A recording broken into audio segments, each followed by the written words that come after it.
talk about the central character of this book? Because he's an interesting piece of work.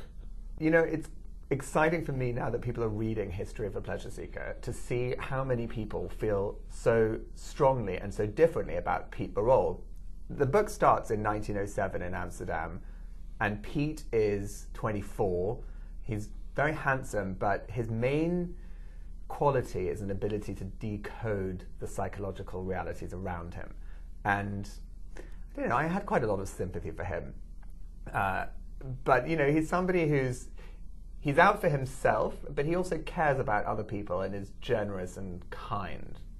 He's a young man with a conscience, but he's a deep appreciator of beauty. He has a gift for sensual enjoyment, and that's not only of, you know, beautiful people, but the experience of getting into crisp, clean sheets at night, or a long hot bath, Happen to share that one with them. Yeah, well, me too.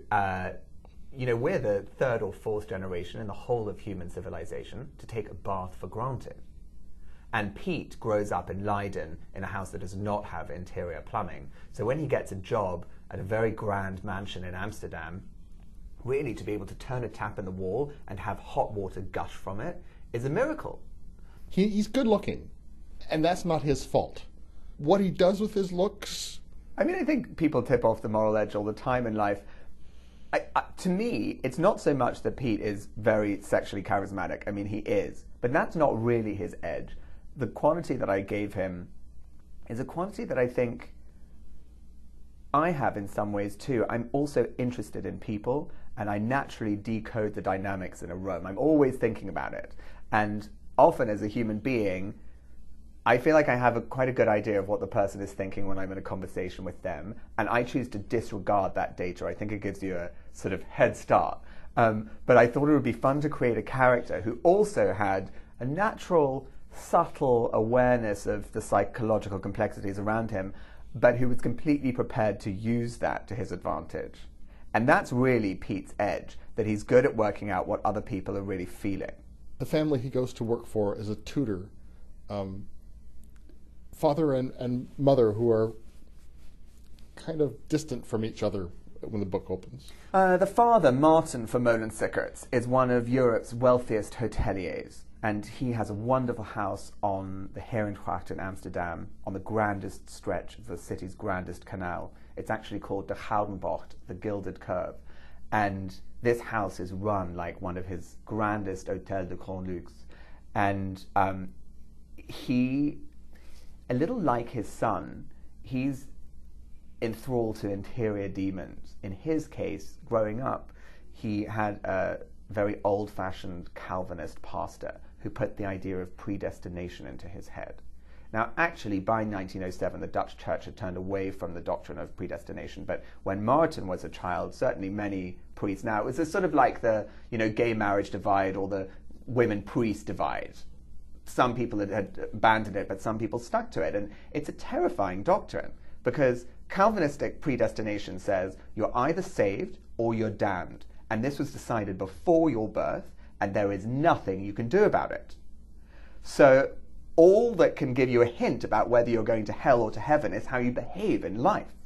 And Martin makes a pact with God that if God will give him a son, he will abstain forever from the pleasures of the flesh. But of course Martin doesn't at all conceive the consequences of that for his wife. And Jacobina, his wife, is in her late 40s, very handsome in that Dutch way, lithe and athletic still, and her husband hasn't had any kind of erotic interaction with her for 10 years. But they love each other. You know, it would have been very easy in this relationship to make them hate one another, but that's not true. They love each other. They have children together. This one part of their romantic life is fundamentally missing. And the presence of a very attractive, confident young man in the household shakes that dynamic up in some pretty interesting ways too. It's not over yet. You know, I see this really as like the end of season 1. It's not meant to be read in isolation, History of a Pleasure Seeker. In fact, I'm making a constellation of 6 books. Wow. Not a series. They're not to be read in any particular order. Natural Elements was the first one I wrote. History of a Pleasure Seeker is the second. There'll be 6.